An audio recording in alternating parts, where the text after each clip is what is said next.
Olá, tudo bem? Eu me chamo Davi, faço parte da organização internacional Enactus, que trabalha desenvolvendo projetos de impacto através da ação empreendedora. Nosso projeto, Crânio Verde, trabalha capacitando microempreendedores da Praia de Iracema, vendedores de coco, capacitando em áreas tais como marketing, financeiro, boas práticas para serviços de alimentação e línguas estrangeiras. Então, bora aprender sobre boas práticas para serviços de alimentação? O conteúdo da aula de hoje é doenças transmitidas por alimentos, micróbios e contaminação. Vamos começar pela definição de boas práticas. Boas práticas são práticas de higiene que devem ser obedecidas pelos manipuladores, desde a escolha e compra dos produtos a serem utilizados no preparo do alimento até a venda para o consumidor. O objetivo das boas práticas é evitar a ocorrência de doenças provocadas pelo consumo de alimentos contaminados. Todas as pessoas que trabalham com alimentação são consideradas manipuladoras de alimentos, ou seja, quem produz, coleta, transporta, recebe, prepara e distribui o alimento, como é aqui o caso do cozinheiro. Vemos que o cozinheiro está usando avental e touca para evitar possível contaminação do alimento, além de estar com as mãos limpas e higienizadas. Mas o que são as doenças transmitidas por alimentos, as DTAs? São doenças provocadas pelo consumo de alimentos que ocorrem quando micróbios prejudiciais à saúde, parasitas ou substâncias tóxicas estão presentes no alimento.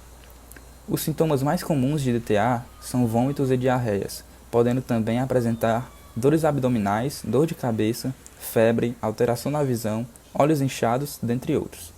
Para adultos sadios, a maioria das DTAs dura poucos dias e não deixa sequelas. Para as crianças, as grávidas, os idosos e as pessoas doentes, as consequências podem ser mais graves, podendo inclusive levar à morte. Aqui observamos um exemplo sobre como a preocupação com a higiene alimentícia é importante. Vemos que os funcionários do estabelecimento em questão estão usando toucas, aventais e luvas, além de armazenar corretamente os alimentos, para evitar possível contaminação. Temos o diálogo. Você sabia que milhares de pessoas ficam doentes por comer alimentos contaminados? Sim, é por isso que temos que cumprir as regras da vigilância sanitária. Que bom que vocês se preocupam com a higiene no preparo dos alimentos. Assim podemos comer com mais tranquilidade. E qual é a definição de contaminação? Normalmente, os parasitas, as substâncias tóxicas e os micróbios prejudiciais à saúde entram em contato com o alimento durante a manipulação e preparo. Esse processo é conhecido como contaminação. A maioria das DTAs está associada à contaminação de alimentos por micróbios prejudiciais à saúde. Aqui, vemos que apesar de imperceptível a olho nu, os principais contaminantes de alimentos como micróbios, parasitas e substâncias tóxicas podem estar presentes. Falaremos aqui sobre dois tipos de contaminação. Primeiramente, a contaminação por micróbios. Se não forem tomados alguns cuidados, os micróbios que contaminam o alimento podem se multiplicar rapidamente e causar doenças. É sempre bom lembrar que medidas simples como lavar as mãos, conservar os alimentos em temperaturas adequadas e o cozimento correto evitam ou controlam a contaminação dos alimentos. Essas medidas simples fazem parte das boas práticas. E qual a definição de micróbios? Os micróbios são organismos vivos tão pequenos que só podem ser vistos por meio de um equipamento com potentes lentes de aumento chamado microscópio. Eles também são conhecidos como micro-organismos. Por serem tão pequenos, eles podem estar presentes em qualquer lugar.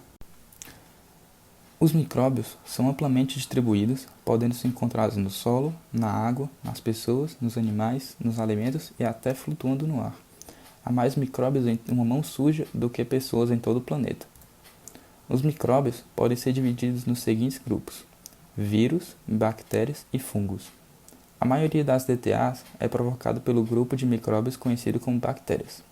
Por mais estranho que pareça, a maioria dos micróbios é inofensiva, sendo que alguns são até úteis, por exemplo, na preparação de iogurte, pão, queijos, vinho, cerveja, dentre outros. Alguns micróbios, chamados de deteriorantes, podem estragar o alimento, que fica com cheiro e sabor desagradáveis.